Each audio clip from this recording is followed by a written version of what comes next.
Bonjour et bienvenue sur Chronique Metal pour une nouvelle mini-chronique vidéo sur le premier album du groupe français Vicious Grace, intitulé All My Gods Are Monsters, réservé aux fans de... De quoi en fait ?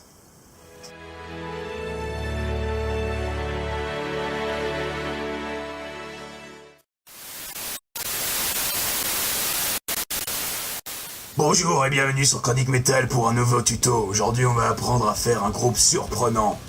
Tout d'abord la basse qu'on va retrouver dans tous les morceaux. Alors du rock alternatif pour le côté énergique, voire même du métal.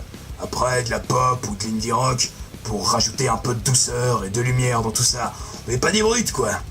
Après on peut rajouter de la disto sur les guitares, couplé à des guitares clear pour rajouter un petit rendu, ma foi, fort sympa.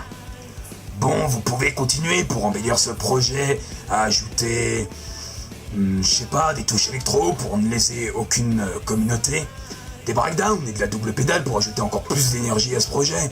Et pour pas faire trop bourrin, on peut même y ajouter quelques violons. Bref, une fois que vous avez respecté toutes ces conditions, vous mélangez bien le tout, et vous obtenez Vicious Grace et leur premier album, quoi. Bref, vous l'aurez compris, Vicious Grace nous apporte une musique riche en influences et en surprises. En effet, il était difficile d'imaginer qu'un tel groupe puisse exister. Je peux comprendre maintenant aisément pourquoi le groupe a pu passer sur des radios telles Énergie ou France Bleu. Les morceaux se voudront donc assez variés et emplis d'une certaine mélancolie appuyée par le chant particulier de David. Mais cela n'affectera en rien les refrains fédérateurs qui resteront dans vos têtes un certain moment. Vicious Grace est pour moi l'ovni de la scène musicale française, car il fallait vraiment avoir l'idée de mélanger autant d'influences dans un seul groupe. Mais je tiens aussi à rassurer les amateurs de prog, le groupe n'hésitera pas à lier à ses morceaux certaines parties atmosphériques et planantes, avant d'entendre l'explosion de riffs ravageurs.